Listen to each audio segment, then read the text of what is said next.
ಈ ಸೃಷ್ಟಿಯಲ್ಲಿ ಮನುಷ್ಯ ನಾವೆಲ್ಲರೂ ವಿಶೇಷ.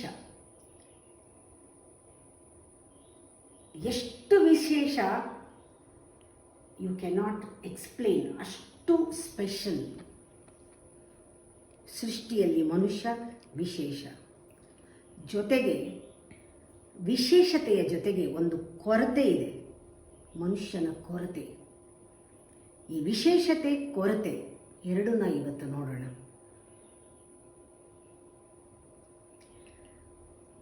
ವಿಶೇಷತೆ ಯಾವುದು? ಯಾರಿಗೂ ಇಲ್ಲದೆ ಇರುವಂತಹ ಸುಂದರವಾದ ಶರೀರ, ಅದು ವಿಶೇಷತೆಯೇ? ವೇಷಭೂಷಣ ಹಾಕೊಂಡ್ರೆ ವಿಶೇಷಣೆ ಅವನು ಅಲ್ಲ. ವಿದ್ಯೆ, ಪದವಿ, ಪುರಸ್ಕಾರ ವಿಶೇಷತೆಯೇ ಅಲ್ಲ, ಅಲ್ಲವೇ ಅಲ್ಲ. ಆಸ್ತಿ, ಅಂತಸ್ತು, ವಿಜ್ಞಾನ, ಜ್ಞಾನ, ಅತ್ಯಾಧುನಿಕ ಟೆಕ್ನಾಲಜಿ, ನಾಲೆಡ್ಜ್ ಎಲ್ಲ ಗೊತ್ತಿರೋದು ವಿಶೇಷತೆಯೇ? ಅದೂ ಅಲ್ಲ. ಯಾವುದು ವಿಶೇಷತೆ? ಮನುಷ್ಯ ಸೂಕ್ಷ್ಮವಾಗಬಹುದು, ಇನ್ನು ಬೆಳೆಯಬಹುದು, ಇನ್ನು ಅರಳಬಹುದು, ಇನ್ನು ವಿಕಾಸ ಆಗಬಹುದು, ಇನ್ನು ಇಂಥ ಲಕ್ಷಣಗಳೆಲ್ಲವೂ ಕೂಡ ಸಾಧ್ಯತೆಗಳಿದೆಯಲ್ಲ, ಇದು ವಿಶೇಷತೆ. ಒಂದು ಅಂಶನೂ ಒಂದು ಕಿಂಚಿತ್ತು ಅದನ್ನು ಉಪಯೋಗ ಪಡ್ಕೊಂಡಿಲ್ವಲ್ಲ, ಅದೇ ಕೊರತೆ. ಅವನು ಗೊತ್ತೋ ಇಲ್ವೋ ಇದು, ಅದೇ ಪ್ರಶ್ನೆ. ಮನುಷ್ಯ ಮೂರು ದೇಹ, ಸ್ಥೂಲ, ಸೂಕ್ಷ್ಮ, ಕಾರಣ. Gross body, subtle body, subtlest body. ಮೂರು ದೇಹ ಮನುಷ್ಯ, ಮೂರು ಗುಣದ ಮನುಷ್ಯ, ತಮಸ್, ರಜಸ್, ಸತ್ವ. ಈ ಮೂರು ಗುಣದ ಮನುಷ್ಯ ಈ ಮೂರೇ ದಿವಸದಲ್ಲಿ ಅವನು ತನ್ನನ್ನು ಎಲ್ಲಿ ಗುರುತಿಸ್ಕೋಬಹುದು? ಸೃಷ್ಟಿನಲ್ಲಿ ಮೂರು ದಿವಸದಲ್ಲಿ ಬಾಲ್ಯ, ಯೌವನ, ಮುಪ್ಪು, ಇಷ್ಟರಲ್ಲಿ ನಾವು ಎಲ್ಲಿ ಗುರುತಿಸ್ಕೋಬಹುದು? ಮನುಷ್ಯ ಇಸ್ ಕಾಂಬಿನೇಷನ್. ಪ್ರಾಣಿ, ಮನುಷ್ಯ, ದೇವರು. ಪ್ರಾಣಿ, ಮನುಷ್ಯ, ದೇವರ ಕಾಂಬಿನೇಷನ್ನಲ್ಲಿ ನಾನು ಪ್ರಾಣಿ ಅಂತ ಗುರುತಿಸ್ಕೊಳ್ಳ, ದೇವರು ಅಂತ ಗುರುತಿಸ್ಕೊಳ್ಳ, ಮನುಷ್ಯ ಪೂರ್ತಿ ಆಗಿದ್ದೀನ? ಮಾನವೀಯತೆ ಅರಳಿದೆಯಾ? ನಾನು ಎಲ್ಲಿ ನನ್ನನ್ನು ಗುರುತಿಸ್ಕೊಳ್ಳಿ ಮನುಷ್ಯನಾಗಿ? ಆ ಮೂರು ಗುಣದಲ್ಲಿ ಪ್ರಾಣಿತ್ವದ ಅಂಚನ್ನು ಬಿಡಬೇಕಾದ್ರೆ ಏನು ಬಿಡಬೇಕು? ದೈವತ್ವದ ಅಂಚನ್ನು ಮುಟ್ಟಬೇಕಾದ್ರೆ ಏನನ್ನು ಹಿಡಿಬೇಕು? ಮಧ್ಯ ಮನುಷ್ಯ ಏನನ್ನು ಕಳ್ಕೋಬೇಕು, ಏನನ್ನು ಮಾಡಬೇಕು? ಹೀಗಂದಾಗ ಮನುಷ್ಯ ಪ್ರಾಣಿಯಿಂದ ದೇವರಾಗ್ತಾ ಇದ್ದಾನೆ. ಈ ಮಧ್ಯದಲ್ಲಿ ಮನುಷ್ಯ ಏನು? ಬದಲಾಗ್ತಾ ಇರುವ ಸ್ಥಿತಿ, ಇನ್ನೂ ಬದಲಾಗಬೇಕಾದ ಸ್ಥಿತಿ, ಬದಲಾಗಲೇಬೇಕಾದ ಸಾಧ್ಯತೆಗಳು ಇದೆ. ಆ ಸ್ಥಿತಿ ಇನ್ನೂ ಮನುಷ್ಯ, he is human, not A being. Still not A being, is still human. ಇನ್ನೂ ಮಾನವೀಯ ಆಗಬೇಕು, ಇನ್ನೂ ಕೂಡ ಪರಿಪಕ್ವತೆ ಆಗಬೇಕಾದ ಸ್ಥಿತಿ. ಎಲ್ಲ ಲಕ್ಷಣಗಳೂ ಇದೆ, ಸಾಧ್ಯತೆಗಳೂ ಇರುವ ಸ್ಥಿತಿ. ಇದು ಇನ್ನೂ ಅಪೂರ್ಣ ಸ್ಥಿತಿ. ಇದು ನಮಗೆ ಗೊತ್ತಾಗೋದೇ ಮಹಾ ದೊಡ್ಡ ಜ್ಞಾನ. ಮನುಷ್ಯನಿಗೆ ನಾನು ಇನ್ನೂ ಅಪೂರ್ಣ, ಐ ಆಮ್ ಇನ್ಕಂಪ್ಲೀಟ್ ಅನ್ನುವ ಒಂದು ಜ್ಞಾನ ಬುದ್ಧಿಗೆ ಬರೋದೇ ನಿಜವಾದ ಬೆಳಕು. ಅಲ್ಲಿಂದ ಪ್ರಾರಂಭ ಆಗುತ್ತೇನೋ. ನಾವು ಮನುಷ್ಯ ಅಂದರೆ ಇದು ಒಂದು ಪ್ಯಾಸೇಜ್ ಇದ್ದ ಹಾಗೆ, ಪ್ರಾಣಿಗೂ ದೇವರಿಗೂ ಮಧ್ಯ ಇರೋ ಬ್ರಿಡ್ಜ್ ಇದ್ದ ಹಾಗೆ. ನಾವು ಸೇತುವೆ, ಮನುಷ್ಯ ಸೇತುವೆ ಯಾಕಿದೆ? You have to cross over, you have to pass over. ಆ ಸೇತುವೆಯ ಮೇಲೆ ಮನೆ ಕಟ್ಟಿ ನಾವು ಕೂತ್ಕೊಳ್ಳೋಕ್ಕಾಗಲ್ಲ, ಇಲ್ಲಿ ಜಾಂಡ ಊರಕ್ಕಾಗಲ್ಲ, ಟೆಂಟ್ ಹಾಕಕ್ಕಾಗಲ್ಲ. ಈ ಮನುಷ್ಯ ಅನ್ನುವ ಸೇತುವೆ, ದೇವರಾಗೋ ಸೇತುವೆ, ಪ್ರಾಣಿಯಿಂದ ದೇವರಾಗೋ ಸೇತುವೆ, ಎಲ್ಲ ಸಾಧ್ಯತೆಗಳು ಮನುಷ್ಯನಿಗೆ ಇದೆ. ಇದು ವಿಶೇಷ, ಇದು ಬ್ಯೂಟಿ.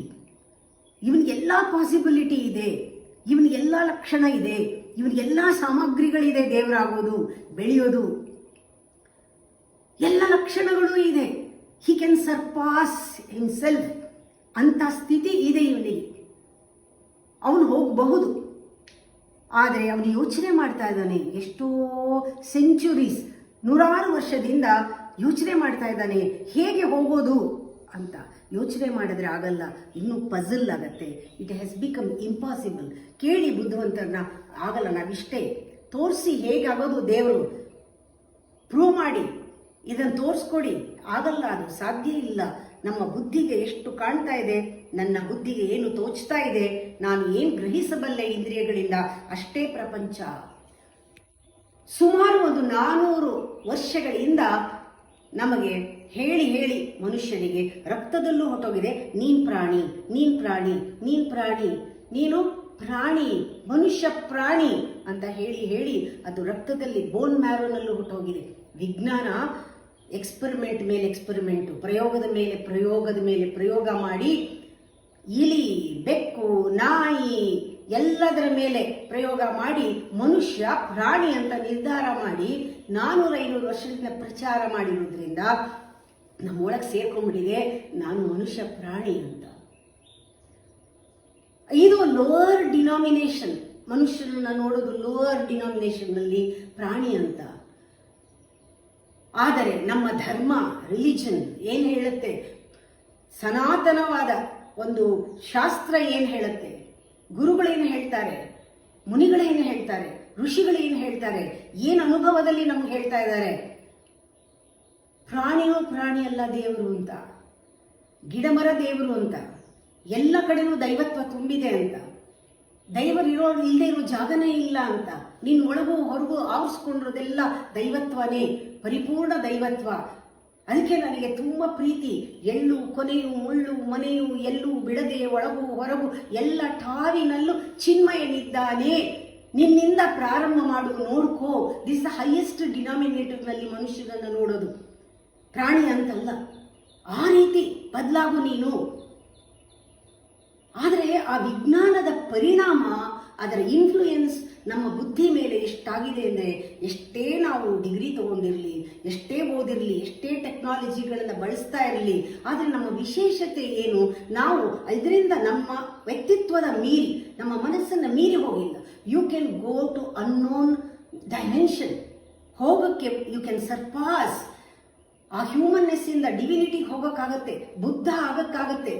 ಈಗ ನಮ್ಮಲ್ಲಿ ಒಂದು ಎವಲ್ಯೂಷನ್ನಲ್ಲಿ ಒಂದು ಕೋತಿಯಿಂದ ಒಂದು ಮನುಷ್ಯ ಆಗಿದ್ದೀವಿ. ಆದರೆ ಮನುಷ್ಯ ದೇವರಾಗಬೇಕಾದ್ರೆ ಎವಲ್ಯೂಷನ್ ಆಗೋದಿಲ್ಲ.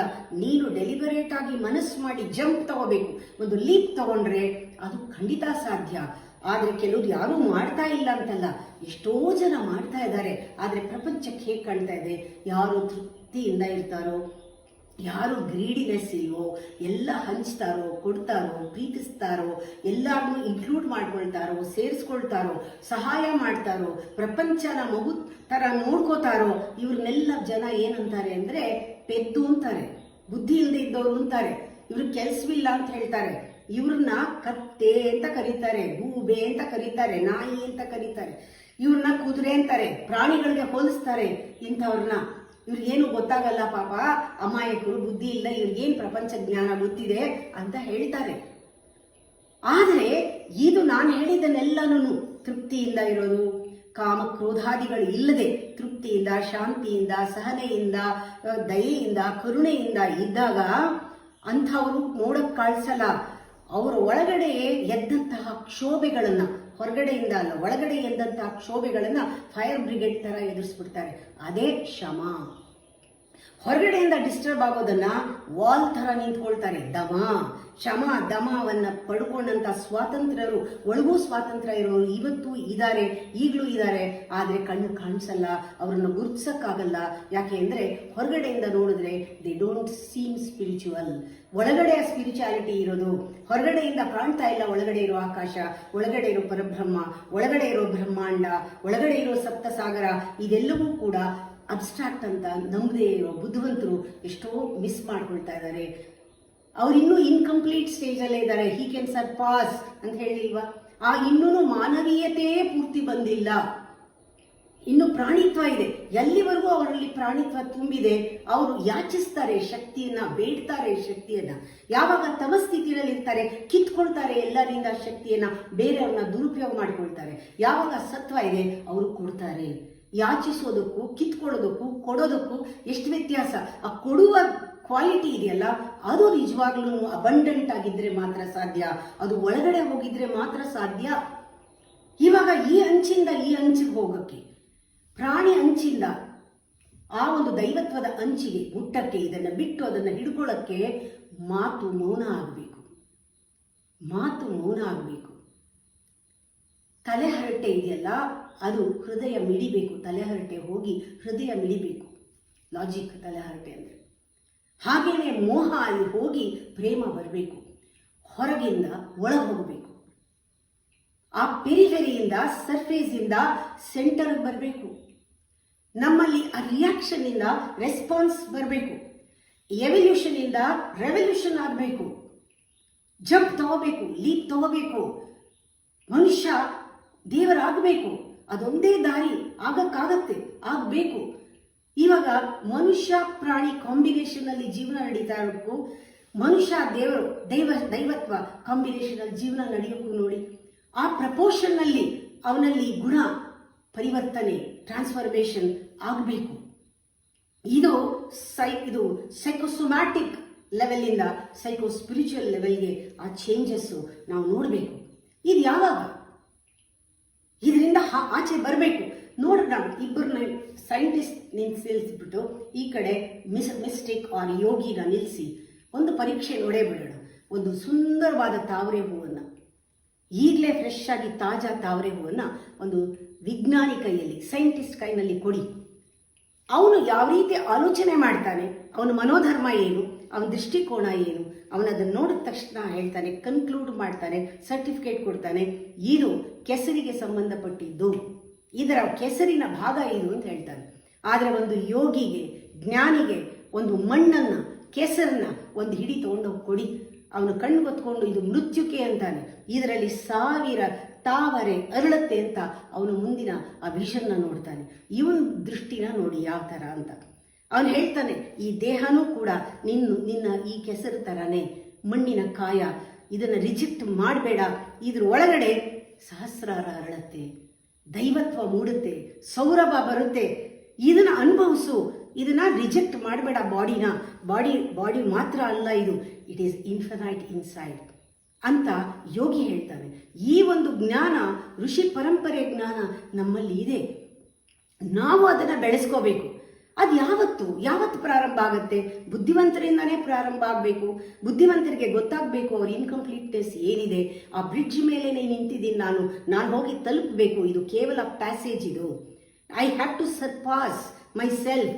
ಹ್ಯೂಮನ್ ಟು ಹ್ಯೂಮನ್ ಬೀಯಿಂಗ್ ಆಗಬೇಕು. I am not at a being.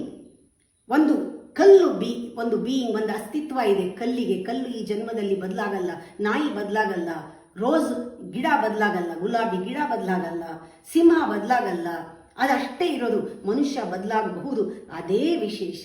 ಮನುಷ್ಯನ ಕೈನಲ್ಲಿ ಬದಲಾಗಕ್ಕಾಗತ್ತೆ. ಅವನು ಒಂದು ದೊಡ್ಡ ಸಾಹಸವನ್ನ ಮಾಡಕ್ ಆಗತ್ತೆ. ಮನುಷ್ಯ ಒಂದು ಕಾಣದೇ ಇರುವ ಒಂದು ಪ್ರಪಂಚಕ್ಕೆ, ಆಯಾಮಕ್ಕೆ ಹೋಗಕ್ಕಾಗತ್ತೆ, ಪ್ರಯಾಣ ಮಾಡಕ್ಕಾಗತ್ತೆ, ಬೆಳೆಯಕ್ಕಾಗತ್ತೆ, ಅರಳಕ್ಕಾಗತ್ತೆ. ಯಾವತ್ತು? ಅದು ಇವತ್ತಿಂದ, ಈಗಲಿಂದನೇ ಅದು ಪ್ರಾರಂಭ ಆಗಬೇಕು. ಅದು ಹೇಳ್ತಾರೆ, ಒಂದು ಅಕ್ಕಿ ಕಾಳು ಜಾಸ್ತಿ ನಾವು ತಿನ್ನಲ್ಲ ಅಂತ. ಒಂದು ಅಕ್ಕಿ ಕಾಳು ಜಾಸ್ತಿ ತಿನ್ನಕ್ಕಾಗಲ್ಲ. ಅಂದರೆ ಒಂದು ಅಗಳು ಹೆಚ್ಚಿರಲ್ಲ, ಒಂದು ಅಗಳು ಕಮ್ಮಿ ಇರಲ್ಲ. ನಾವು ತಿಂದ ಅನ್ನದ ಋಣ ತೀರಿದ ತಕ್ಷಣ ಪ್ರಯಾಣ ರೆಡಿ. ಅಂದರೆ ಒಂದು ಕ್ಷಣನೂ ಹಿಂದುಳಿಯಲ್ಲ, ಒಂದು ಕ್ಷಣ ಮುಂದೆ ಆಗಲ್ಲ. ಆ ಟೈಮ್ ಬಂದಾಗ ನಾವು ಹೊರಟೋಗ್ತೀವಿ. ಯಾವಾಗ ಹೊರಟೋಗ್ತೀವೋ ಗೊತ್ತಿಲ್ಲ. ನಾವು ಬಂದಿರೋದೇ ನಮ್ಮನ್ನು ಕಂಡುಕೊಳ್ಳೋಕ್ಕೆ. ಮನುಷ್ಯ ಎಲ್ಲಿ ಪ್ರಕೃತಿನಲ್ಲಿ ಎಲ್ಲಿ ಸಲ್ತೀವಿ ನಾವು, ಎಲ್ಲ ಆ ಲೆಕ್ಕ ತೀರಿದ ಮೇಲೆ ಹೋಗೋದೇನೆ. ಇದು ನಮ್ಮ ಮಂಕುತಿಮ್ಮ ಕಗ್ಗನಲ್ಲಿ ಬಹಳ ಚೆನ್ನಾಗಿ ಹೇಳಿದ್ದಾರೆ.